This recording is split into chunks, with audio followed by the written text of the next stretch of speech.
C'est le 11 avril 1986, le paisible matin de Miami. Deux agents du FBI, Ben Grogan et Jerry Dove, repèrent une voiture qu'ils cherchaient désespérément, une Chevrolet Monte Carlo noire volée. À l'intérieur de cette voiture se trouvent deux des criminels les plus dangereux que le FBI ait jamais rencontrés, Michael Platt et William Maddox. Mais ce que ces agents ne savent pas, c'est que dans quelques minutes, ils se retrouveront dans la fusillade la plus meurtrière de l'histoire du FBI. Ce qui se déroule ensuite est une bataille brutale, des agents surpassés en armes, dominés par ces anciens soldats impitoyables, armés d'armes de qualité militaire et de précision tactique. Cette confrontation mortelle ne ferait pas seulement choquer la nation. Elle changerait à jamais la façon dont les forces de l'ordre se préparent au combat. Mais encore plus choquant était ce que les enquêteurs découvrirent plus tard sur ces hommes apparemment ordinaires, dont les vies cachaient des secrets sombres et terrifiants. Voici l'histoire de comment deux voleurs ont amené le FBI au bord du gouffre et comment leur règne violent a finalement pris fin. Notre histoire se déroule dans la ville de Miami, en Floride. En 1985, le taux de criminalité dans cette ville a augmenté de manière significative. La Floride, en général, a toujours été connue pour ses problèmes et sa criminalité. Et alors que les taux de criminalité ont grimpé cette année-là, deux hommes, ou plutôt deux voleurs, ont émergé. Ces voleurs utilisaient des méthodes extrêmement violentes dans leurs opérations et n'hésitaient jamais à ouvrir le feu sur quiconque se mettait en travers de leur chemin. Leur première apparition eut lieu le 8 octobre 1985. Un camion blindé de transport de fonds était garé à côté d'un restaurant. Ces camions sont chargés de collecter l'argent de diverses entreprises, comme les restaurants, puis de le déposer à la banque. Bien sûr, ces camions sont à l'épreuve des balles, et leurs conducteurs et gardes sont armés. Le conducteur est censé rester dans le camion, tandis que le garde sort pour collecter l'argent des entreprises. Mais ni le conducteur ni le garde ne savaient que deux hommes les attendaient, cachés entre les voitures garées près du restaurant.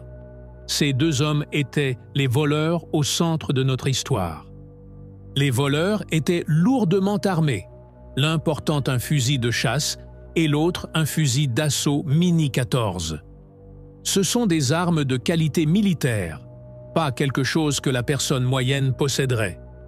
Même leur tenue était de style militaire, et ils portaient des masques noirs sur leur visage et des gants noirs sur leurs mains. Quand le garde qui était entré pour collecter l'argent sortit du restaurant, les deux hommes lui tendirent une embuscade, l'attaquèrent et lui ordonnèrent d'ouvrir le camion. Mais le garde n'arrêtait pas de leur dire qu'il ne pouvait pas. Il n'avait pas les clés. Il leur dit que seul le conducteur pouvait ouvrir les portes. Alors, les voleurs traînèrent rapidement le garde vers le conducteur et exigèrent qu'il ouvre. Les compagnies de transport d'argent ont des protocoles stricts pour ces situations. Il est absolument interdit au conducteur d'ouvrir les portes en toutes circonstances, peu importe la menace. Alors le conducteur refusa. Le garde, qui était entre les mains des voleurs, connaissait aussi le protocole et savait qu'il n'y avait aucun moyen que le conducteur ouvre les portes. Il attendait juste le bon moment pour faire un mouvement. Quand il remarqua que les voleurs étaient concentrés sur le conducteur, il s'enfuit en courant aussi vite qu'il pouvait. Le conducteur saisit aussi l'opportunité de démarrer, mettant de la distance entre eux et les attaquants. Les voleurs ouvrirent le feu sur le camion, mais comme il était blindé, il ne fut pas affecté. Il était clair que ces deux hommes étaient entièrement préparés à utiliser la force mortelle. Ils essayaient vraiment de tuer le conducteur. Ils essayèrent même de tirer directement à travers la fenêtre. Même s'ils savaient que le camion était à l'épreuve des balles, le fait qu'ils aient tiré comme ça montre qu'ils avaient toute l'intention de tuer. Immédiatement après, selon les témoins, les deux voleurs se retirèrent vers leur voiture, un véhicule blanc, et s'enfuirent rapidement de la scène. La police fut notifiée immédiatement et ils arrivèrent promptement avec le FBI, puisque toute attaque ou tentative de vol d'un camion blindé relève de leur juridiction. Ces camions sont protégés fédéralement. Les enquêteurs et la police commencèrent à inspecter la scène, questionner les témoins et essayer de rassembler tous les indices possibles qui pourraient les mener aux voleurs. Mais malheureusement, il n'y avait même pas une seule piste à suivre. Les voleurs n'avaient laissé aucune trace derrière eux, et les témoins n'avaient vu que deux hommes portant des masques et des vêtements de style militaire. Même leur couleur de peau n'était pas visible. La seule chose que les enquêteurs réussirent à obtenir des témoins était le numéro de plaque d'immatriculation du véhicule de fuite. Mais comme prévu, la voiture avait été déclarée volée 1 mois plus tôt. Alors cette piste aussi atteignit une impasse. Quand les enquêteurs questionnèrent le garde qui avait été maîtrisé par les voleurs, il leur dit que basé sur leurs mouvements, il était clair qu'ils utilisaient des tactiques militaires. Même quand ils tiraient sur le camion, seulement l'un d'eux tirait pendant que l'autre couvrait ses arrières. Une manœuvre militaire, pas quelque chose de typique des gangsters. Le seul argent que les voleurs réussirent à voler était l'argent liquide que le garde portait en sortant du restaurant, qui s'élevait à 2 800 $, une petite somme rendant toute l'opération un échec. Les enquêteurs étaient convaincus que des criminels si habiles ne se contenteraient pas d'un échec. Ils essaieraient sûrement encore. Et effectivement, seulement 8 jours plus tard, le 16 octobre 1985, non loin de l'emplacement de la première tentative de vol, il y avait un autre camion blindé garé devant un supermarché. Le conducteur attendait près du camion pendant que le second garde était entré dans le magasin pour collecter l'argent. Quand le garde revint portant les sacs d'argent, le conducteur ouvrit la porte arrière du camion pour qu'il puisse les charger. Et c'était le moment que les voleurs attendaient. Ils avaient observé de loin et avaient décidé de ne pas répéter leur erreur précédente d'attaquer pendant que les portes étaient verrouillées. Cette fois, l'attaque devait se produire quand les portes étaient ouvertes. Dès qu'ils virent les gardes ouvrir les portes du camion, les voleurs foncèrent vers eux dans leur voiture. Les gardes ne les remarquèrent pas du tout. Ils étaient trop concentrés sur le chargement des sacs d'argent. Mais cette fois, il semblait que les voleurs venaient avec une intention mortelle. L'un d'eux sortit du toit, ouvrant de la voiture avec une arme, et dès qu'ils furent assez près, il ouvrit le feu. Le garde portant les sacs fut touché et tomba immédiatement au sol. Il portait un gilet pare-balles sous ses vêtements, mais le coup de fusil de chasse le fit tomber. Le second garde, le conducteur, sortit rapidement son arme et riposta. Les voleurs ripostèrent, essayant de tuer ou au moins de blesser celui-ci, comme il l'avait fait avec son partenaire. L'objectif était de l'éliminer, mais le conducteur opposa une résistance féroce, et quand les voleurs réalisèrent que la fusillade s'éternisait trop, ils décidèrent de battre en retraite et de fuir. Ils savaient que la police réagirait rapidement et que leur fenêtre de temps était limitée. Alors, quand ils échouèrent à abattre le garde assez rapidement, ils optèrent pour le choix le plus sûr et sortirent de là. La police et le FBI arrivèrent rapidement sur la scène. Les ambulanciers se présentèrent aussi et emmenèrent le garde blessé. Malheureusement, le garde mourut plus tard à l'hôpital de ses blessures. Même s'il portait un gilet pare-balles, un coup de fusil de chasse de si près était suffisant pour le tuer. Les enquêteurs, bien sûr, questionnèrent le second garde, le conducteur, qui avait échangé des coups de feu avec les voleurs. De son témoignage, il était clair que c'étaient les mêmes deux hommes qui avaient essayé de voler le premier camion blindé devant le restaurant 8 jours plus tôt.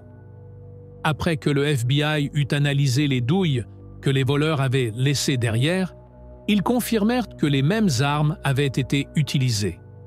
Ils comparèrent les balles de cette scène avec celles de l'incident précédent et confirmèrent que c'étaient les mêmes deux voleurs. Les agents du FBI étaient encore plus préoccupés cette fois. Il était évident que ces deux-là étaient prêts à recourir à la violence facilement. C'était leur deuxième tentative ratée, et cette fois, ils ne s'en sortirent pas avec un seul dollar. Alors, qui sait ce qu'ils pourraient faire la prochaine fois, parce qu'il était clair qu'ils essaieraient encore. Et effectivement, 2 semaines plus tard, le vendredi 8 novembre 1985, les voleurs réapparurent, mais cette fois, ils changèrent leur cible. Au lieu de s'attaquer à un camion blindé, ils décidèrent de s'attaquer à une banque, la Florida National Bank. La succursale était située dans un bâtiment principal, avec un plus petit bâtiment bancaire drive-in sur le côté. Ça fonctionnait comme un restaurant drive-in. Vous pouviez vous approcher en voiture et retirer de l'argent sans sortir. À ce moment-là, une caissière de banque et un garde sortaient du bâtiment principal de la banque portant des sacs d'argent, se dirigeant vers le bâtiment drive-in pour déposer l'argent. Les voleurs attendaient ce moment. Ils tendirent une embuscade aux gardes, prirent l'argent, puis, sous la menace d'une arme, ordonnèrent à la caissière d'ouvrir la porte de la banque drive-in. La caissière était extrêmement nerveuse et essaya d'obéir à leurs ordres. Mais il semblait y avoir un problème avec les clés. Soit ça, soit elle était trop secouée pour trouver la bonne. Pour aggraver les choses, les voleurs lui criaient dessus et exigeaient qu'elle se dépêche. La pauvre caissière paniqua encore plus et laissa tomber les clés, intensifiant la tension.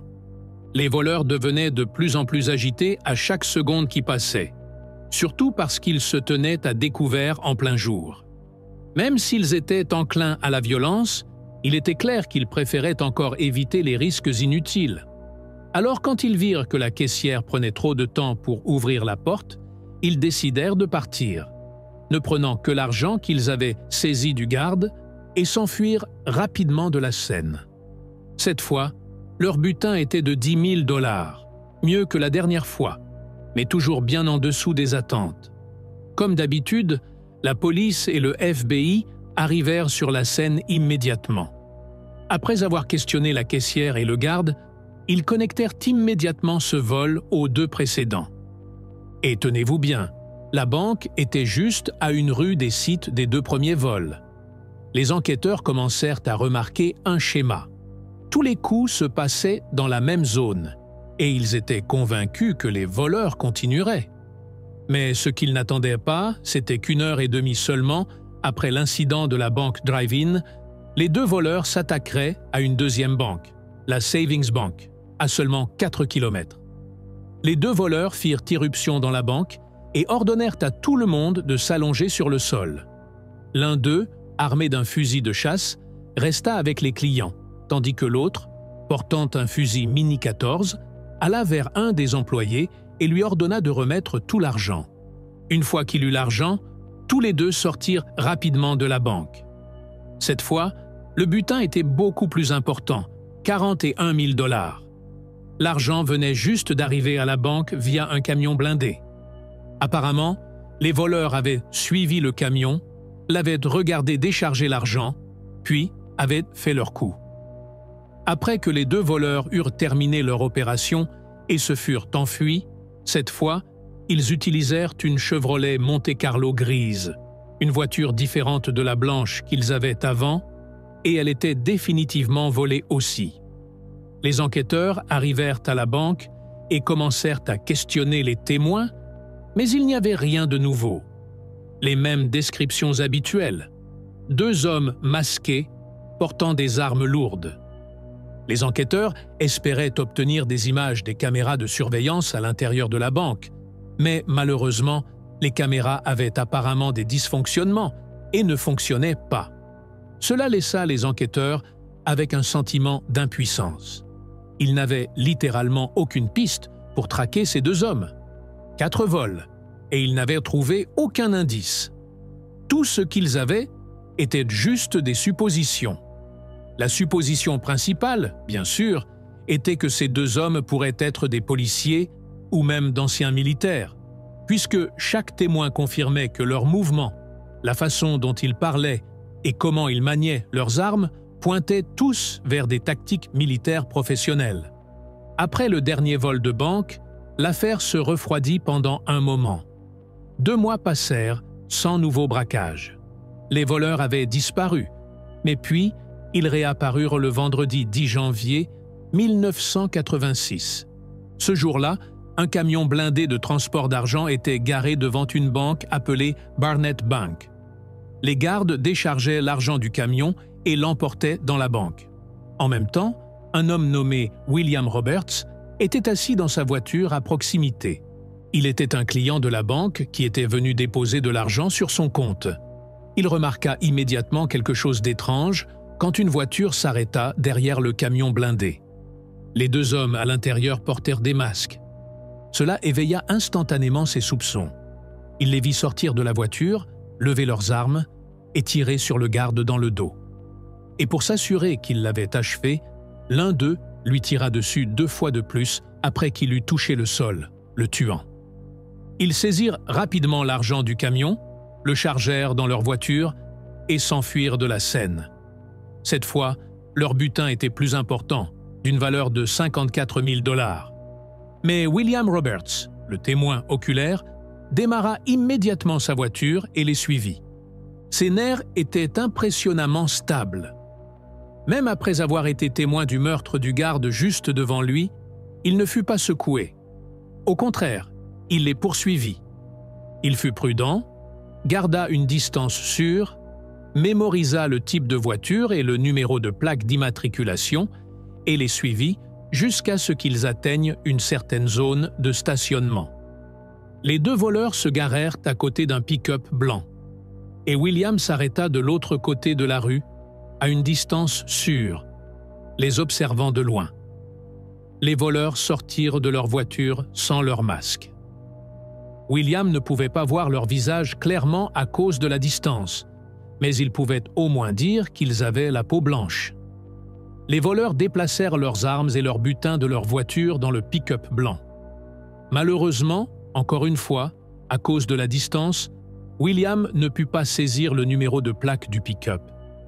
Pendant ce temps, la police et le FBI arrivèrent à la banque, la scène du crime. Les enquêteurs commencèrent à examiner la zone et à questionner les témoins et les employés. Les douilles trouvées sur la scène confirmèrent que les mêmes armes avaient été utilisées dans les vols précédents, ce qui signifiait que c'étaient les mêmes 2 voleurs. Mais heureusement cette fois, ils avaient un témoin important, William Roberts. William leur raconta ce qui s'était passé, leur indiqua la voiture que les voleurs avaient laissée derrière et décrivit le pick-up blanc qu'ils utilisèrent pour s'échapper. Malheureusement, il ne put pas saisir le numéro de plaque du camion.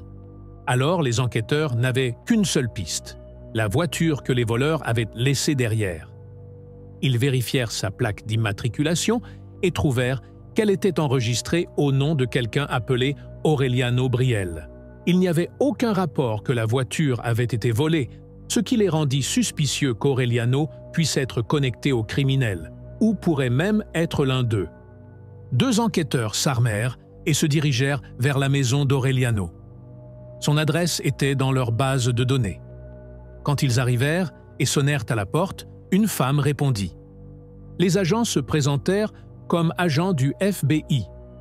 Puis son mari sortit pour les saluer et demanda s'ils étaient là au sujet de leur fils, Emilio. Les enquêteurs ne savaient rien du fils.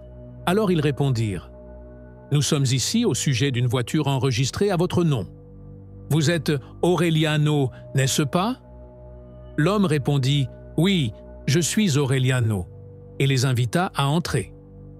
Une fois à l'intérieur, Aureliano expliqua que leur fils avait disparu 3 mois plus tôt avec la voiture familiale.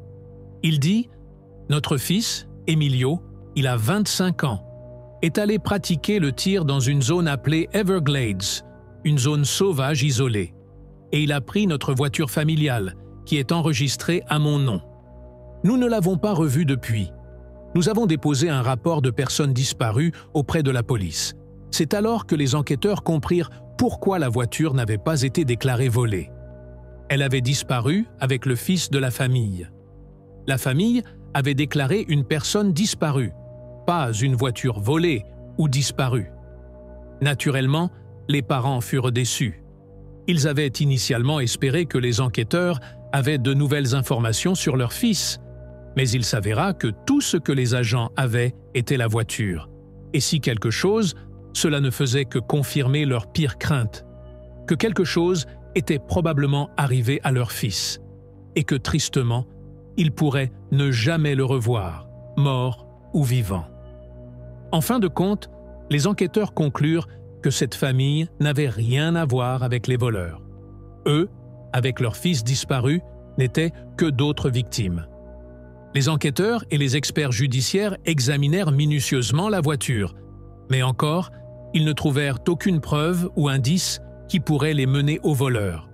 Pas d'empreinte digitale, rien du tout. Après ce vol, au cours duquel le garde du camion fut tué, l'affaire se refroidit encore. Les criminels ne commirent aucun nouveau crime, et pendant les 2 mois suivants, les enquêteurs du FBI continuèrent à travailler sur l'affaire, mais sans progrès significatif. Puis, en mars 1986, un des agents du FBI tomba sur un article de journal qui attira son attention. C'était à propos d'une tentative de meurtre impliquant un homme nommé José Calazzo.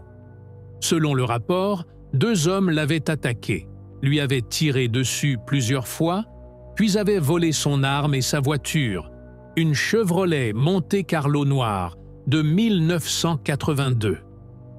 Dès que l'agent lut l'article, il courut vers ses collègues et dit « Regardez ça, je suis certain que cela a quelque chose à voir avec les criminels que nous poursuivons. » Il leur dit que la voiture noire volée apparaîtrait probablement dans de futurs vols. Ses collègues ne s'opposèrent pas à sa théorie, mais ils n'étaient pas aussi convaincus que lui.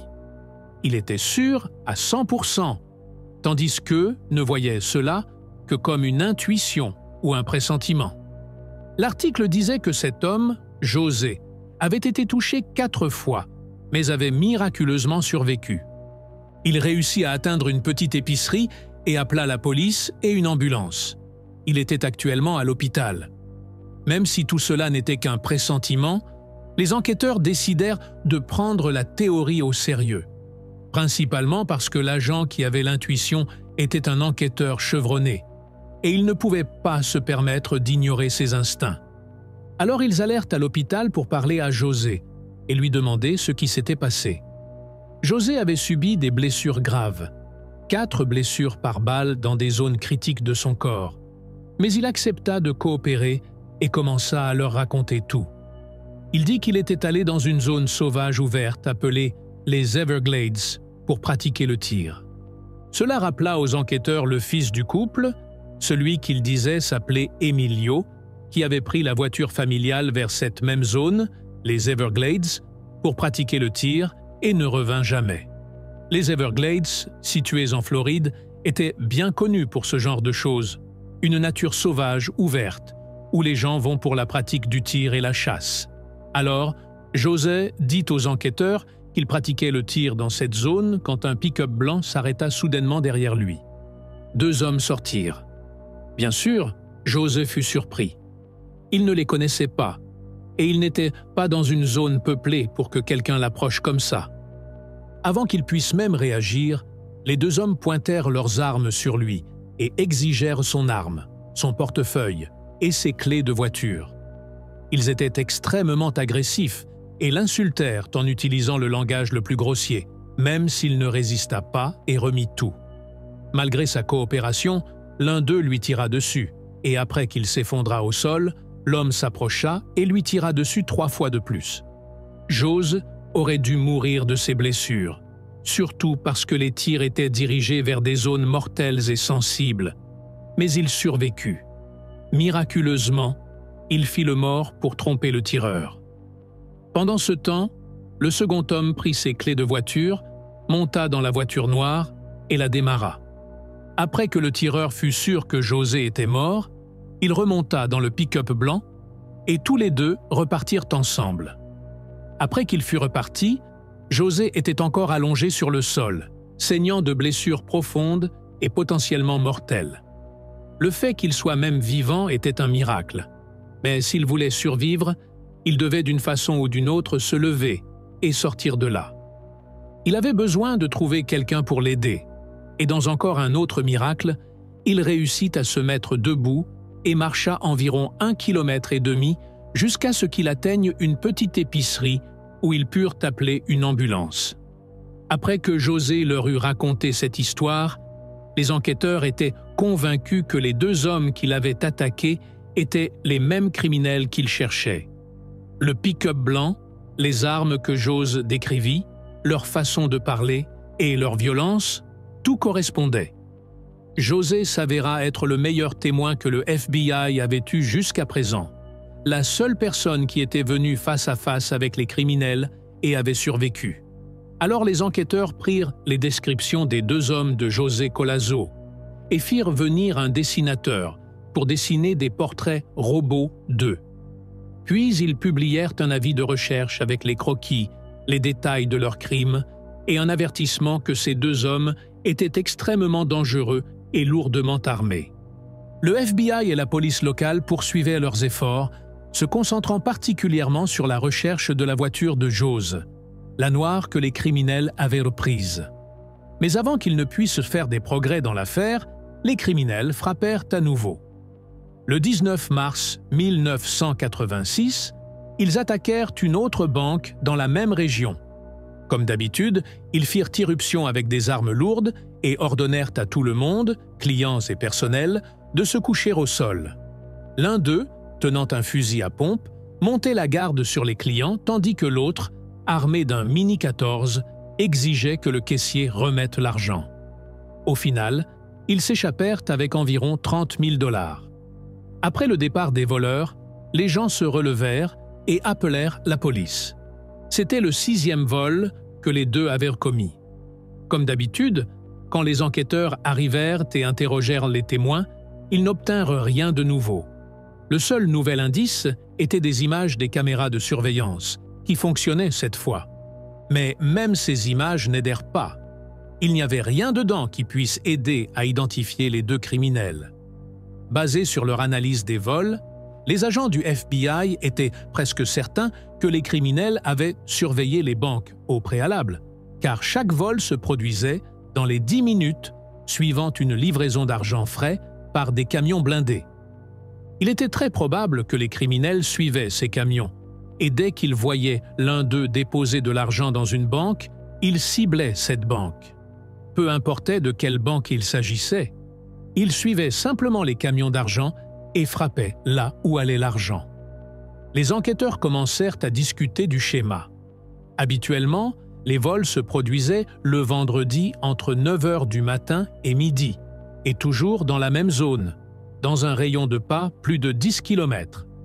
Alors le FBI décida d'augmenter les patrouilles dans cette zone autant que possible et de concentrer leurs recherches sur le pick-up blanc et la voiture noire volée à José. Des jours et des semaines passèrent jusqu'à ce que nous atteignions le 11 avril 1986, qui, au fait, était un vendredi. Le FBI avait augmenté ses patrouilles spécifiquement le vendredi, car le schéma montrait que ces 2 voleurs effectuaient habituellement leurs opérations le vendredi, particulièrement le matin entre 9 h et midi.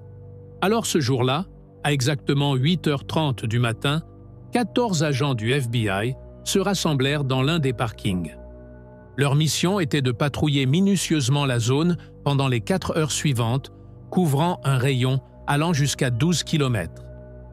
Ils sortirent une carte et marquèrent les rues et les routes que chaque patrouille couvrirait. Il y avait 14 agents, 2 par véhicule, ce qui signifiait 7 voitures et 7 patrouilles au total. Les patrouilles du FBI se répandirent dans toutes les directions dans la zone, restant particulièrement près des banques, puisque c'étaient les cibles habituelles des voleurs. 2 des agents dans l'une des voitures s'appelaient Ben Grogan et Jerry Dove.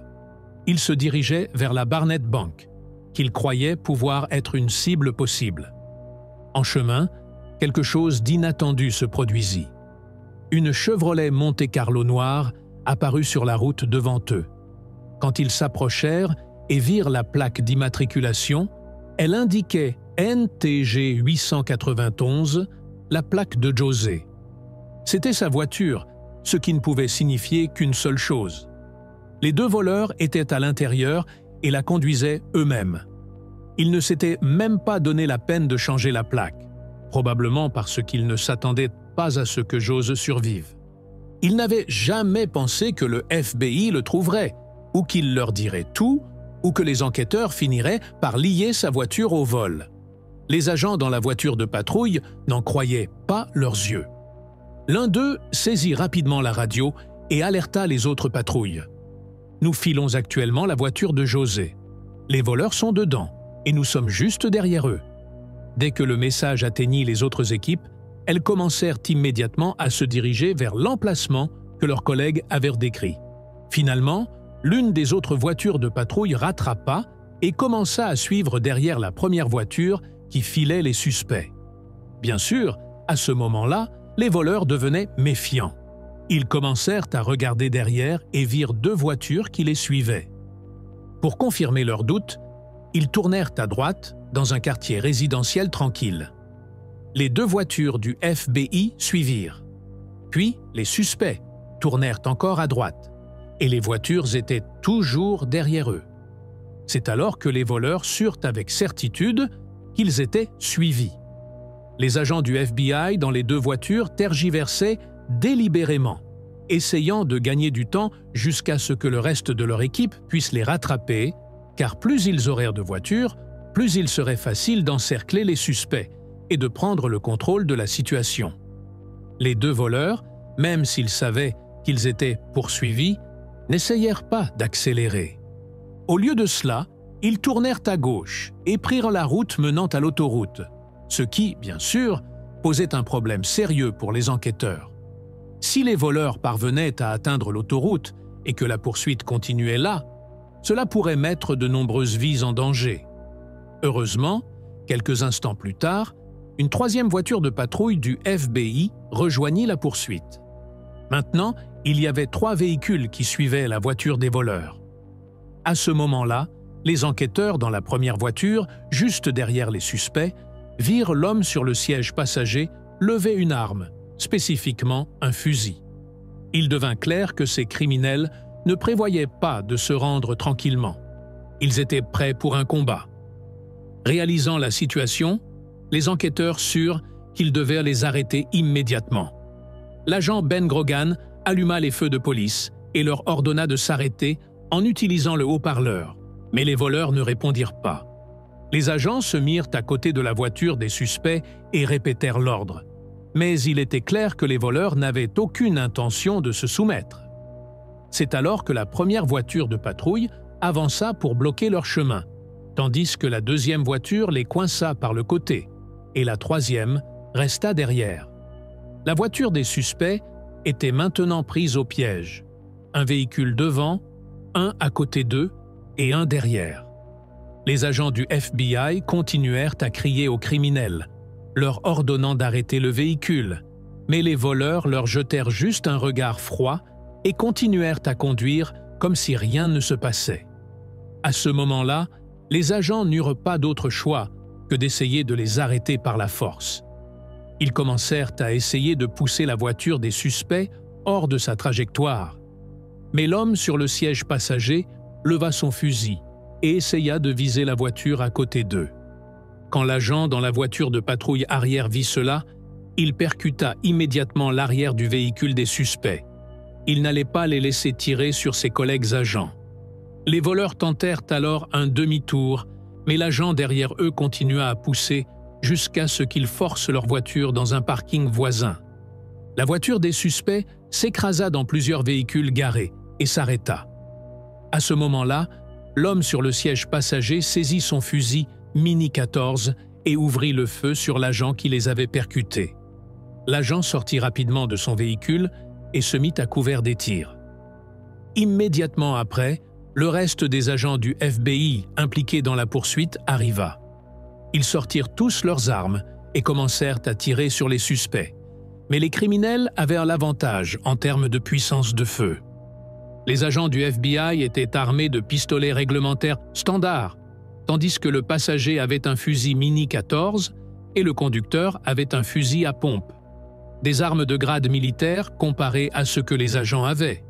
Pourtant, Les agents du FBI les dépassaient en nombre, alors les criminels étaient encerclés, mais ils refusaient toujours de se rendre. Le conducteur, qui avait un fusil à pompe, parvint à toucher l'agent Ben Grogan avec l'un de ses tirs, mais cela ne le tua pas. Après cela, un autre agent nommé McNeil parvint à blesser gravement le conducteur au cou. Mais le partenaire du conducteur, qui était armé d'un fusil Mini 14, commença à tirer lourdement sur les agents. Le problème était que son fusil avait un chargeur de 30 cartouches, tandis que les pistolets des agents du FBI ne contenaient que 5 ou 6 cartouches, chacun, avant de devoir être rechargés. Alors le criminel avait un taux de tir beaucoup plus élevé, et il commença à toucher les agents un par un. L'un d'eux fut touché à la main, puis un autre agent, nommé Edmundo Morales, essayait d'avancer quand il fut gravement blessé au bras. La bataille était intense. Pendant le combat, le criminel avec le Mini 14 essaya de sortir de leur voiture par la fenêtre, mais l'un des agents parvint à lui tirer dans la poitrine. Pendant un moment, les agents pensèrent qu'il l'avait abattu, mais à leur surprise, le criminel se releva et tendit une embuscade à l'agent McNeil, le touchant d'une blessure grave au cou. À ce moment-là, la plupart des agents étaient blessés. Une unité de renfort arriva avec 2 agents de plus qui rejoignirent le combat. Mais malgré tout, le criminel continuait à tous les combattre. Ses mouvements étaient ceux d'un professionnel entraîné. Il n'y a aucun moyen qu'une personne ordinaire, même avec une puissance de feu supérieure, aurait pu tenir sa position seule contre tous ses agents. Il ne se contentait pas de rester là à se défendre. Il manœuvrait entre les voitures, avançait et mettait la pression sur les agents. C'était une stratégie offensive, comme s'il n'avait rien à perdre, et à cause de la capacité limitée des chargeurs de pistolets des agents, il manquait rapidement de munitions. 3 d'entre eux durent se retirer derrière l'une des voitures pour recharger leurs armes. Ces agents étaient Ben Grogan, Jerry Dove et John Hanlon. Ils essayaient de recharger aussi vite qu'ils pouvaient, mais le criminel remarqua ce qu'il faisait. Il manœuvra rapidement autour des agents qui tiraient encore sur lui à distance et avança vers les 3 qui rechargeaient.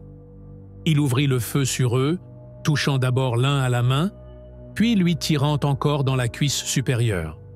Puis, il se tourna rapidement vers les 2 autres, tira sur le premier, puis sur le second, dans des endroits mortels, les tuant sur le coup. Tous les agents qui étaient autour du criminel étaient soit blessés, soit tués. Seuls 2 agents restaient, tirant sur lui à distance. Le criminel se dirigea alors vers l'un des véhicules du FBI et essaya de le démarrer pour s'échapper. Bien sûr, la voiture avait pris plusieurs balles pendant la fusillade, alors elle ne voulait pas démarrer. L'un des agents qui avait été blessé pendant la bataille était Edmundo Morales, mais il était encore capable de bouger et avait un fusil à pompe dans sa main.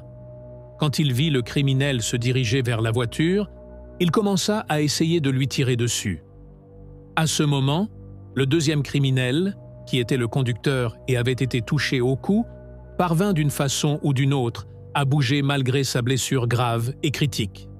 Il sortit par la fenêtre de la voiture, essayant de rattraper son partenaire et de s'échapper avec lui.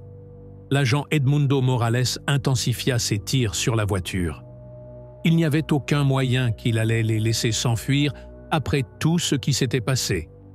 Après avoir tiré la dernière cartouche de fusil à pompe qu'il avait, il rassembla toutes ses forces, sortit son arme de poing et se leva.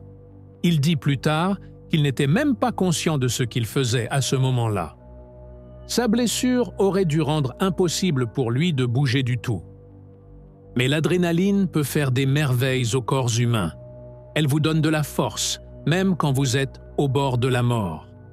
Morales s'approcha de la voiture, leva son pistolet et ouvrit le feu sur les criminels, continuant à tirer jusqu'à ce qu'il les tue tous les 2 sur le coup. Cela marqua la fin de la bataille violente. Peu après, les forces d'urgence et les ambulanciers arrivèrent et commencèrent à soigner les agents blessés. La scène était extrêmement brutale. 5 agents avaient été gravement blessés et 2 agents furent tués, en plus des 2 criminels qui furent aussi tués. Cette bataille est considérée comme la plus sanglante de l'histoire du FBI. Après, le FBI décida d'améliorer les armes de ses agents et de leur fournir une puissance de feu plus forte. Les deux agents qui furent tués étaient l'agent Jerry Dove, 30 ans, et l'agent Ben Grogan, 53 ans, qui était à juste un an de la retraite. Si vous vous souvenez, c'étaient les deux mêmes agents qui avaient repéré en premier le véhicule des criminels. Quant à l'agent Edmundo Morales, qui tua les criminels à la fin de la bataille, il reçut la médaille fédérale de la bravoure. Il fut le premier agent du FBI à recevoir cette médaille. Il écrivit plus tard un livre décrivant les détails de cette opération et de la bataille. En tout cas, après la bataille, les enquêteurs du FBI documentèrent tout ce qui s'était passé, y compris les positions des agents et de leurs véhicules, basés sur les témoignages des agents survivants.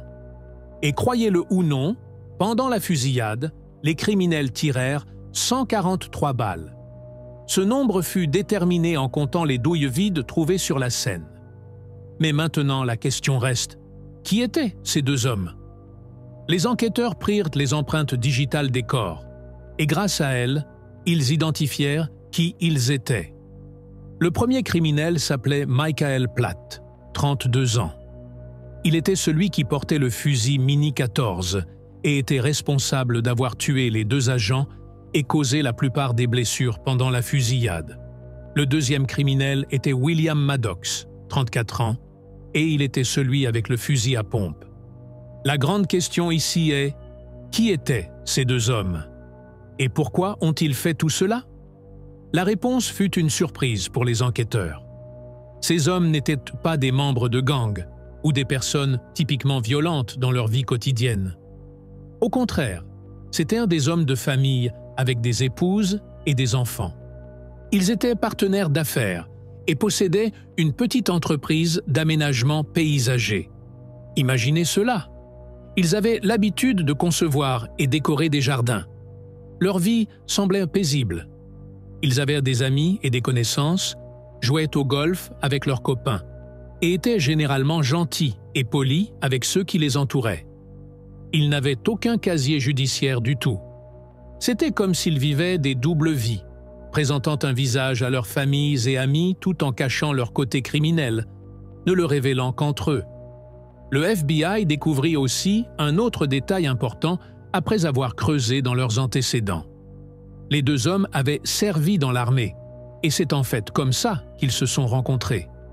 Michael Platt, en particulier, avait été officier dans les forces spéciales de l'armée, un ranger hautement qualifié en tir. La différence entre le genre d'entraînement militaire que Platt avait reçu et l'entraînement que subissent les agents du FBI est énorme. Les agents du FBI sont principalement entraînés dans l'enquête, l'analyse et les tactiques défensives. Leur but n'est habituellement pas de tuer le suspect, mais de l'encercler et le forcer à se rendre. Et cela était très clair pendant la fusillade. La plupart des agents essayaient de rester derrière des abris, se cachant derrière des voitures, tandis que de l'autre côté, Michael Platt continuait à avancer et à appliquer la pression avec sa puissance de feu supérieure, des tactiques militaires offensives classiques. C'est ce qui lui permit de les affronter, malgré le fait d'être en infériorité numérique. Quand les enquêteurs creusèrent plus profond, ils découvrirent une cabane appartenant aux deux criminels. À l'intérieur, ils trouvèrent des munitions, certaines de leurs armes, et parmi elles était le fusil qu'ils avaient volé à José dans la nature. Mais les surprises ne s'arrêtèrent pas là. Alors qu'ils continuaient à enquêter sur les passés des deux hommes, le FBI découvrit que chacun avait une ancienne épouse, en plus de leurs épouses actuelles. Et, de façon choquante, leurs ex-épouses étaient toutes les deux mortes dans des circonstances mystérieuses. L'ancienne épouse de William Maddox, Patricia Maddox, mourut en 1983. Elle était technicienne de laboratoire dans un hôpital en Ohio. Un soir de décembre 1983, alors qu'elle travaillait tard dans le laboratoire avec une collègue, un homme inconnu fit soudain irruption et les attaqua. Plus tard, Les deux femmes furent trouvées mortes à l'intérieur du laboratoire, leurs mains liées et leurs gorges tranchées. William Maddox était l'un des suspects dans l'affaire, mais il n'y avait aucune preuve concrète le liant au crime. À la fin, il parvint même à récupérer un paiement d'assurance vie de 350 000 $ sur sa femme, un motif probable pour le meurtre, mais encore aucune preuve. À ce jour, l'affaire reste non résolue. Quant à son partenaire, Michael Platt, il était aussi marié. Sa femme, Regina Platt, fut trouvée morte en décembre 1984 avec une blessure de fusil à pompe dans la bouche.